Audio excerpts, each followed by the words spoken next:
Bonjour et bienvenue sur la chaîne Fan de Monnaie.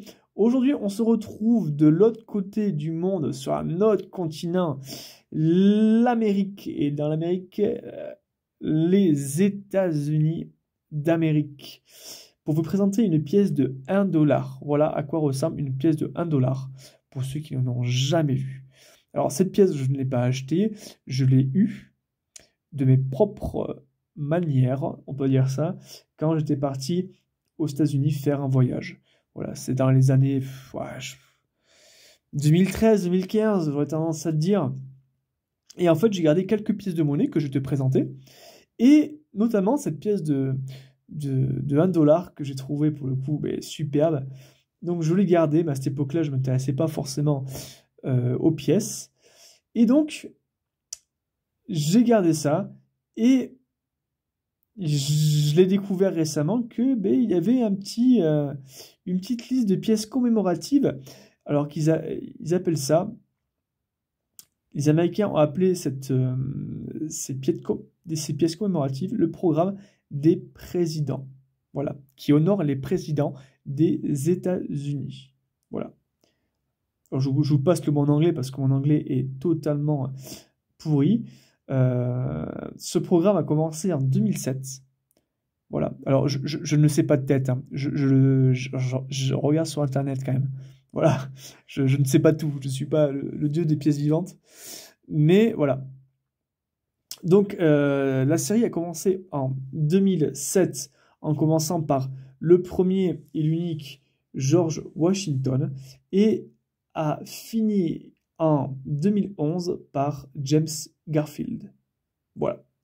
Et nous, dans tout ça, j'ai eu la chance d'avoir, et oui, les pièces se tournent à l'envers aux États-Unis, Abraham Lincoln. Voilà. Le 16e président des États-Unis. Comment on le sait? Alors, parce qu'en fait, il y a le petit 16 là, ce qu'on va voir. Il y a le petit 16 ici, là. Tac. Voilà. Et là, normalement, il y a même son mandat. Voilà. De 1861 à 1865. Donc 4 ans de mandat. Voilà. Une très belle pièce. J'avais oublié que je l'avais dans ma collection. Le portrait, voilà. Alors, chose à savoir aussi dans les pièces américaines, il n'y a pas la date qui apparaît sur la pièce. La date apparaît sur le côté. Alors, est-ce qu'on va la voir? Est-ce que vous allez bien la voir? Ah oui, elle est là. Vous la voyez là? Je vais essayer de zoomer un petit peu. Un petit peu de lumière. Ok. Donc on voit un 20 et un 10. Donc la date est de 2010. Et à côté, qu'est-ce qu'on voit? À côté, on voit un D. En fait, c'est l'usine. C'est la manufacture. Voilà.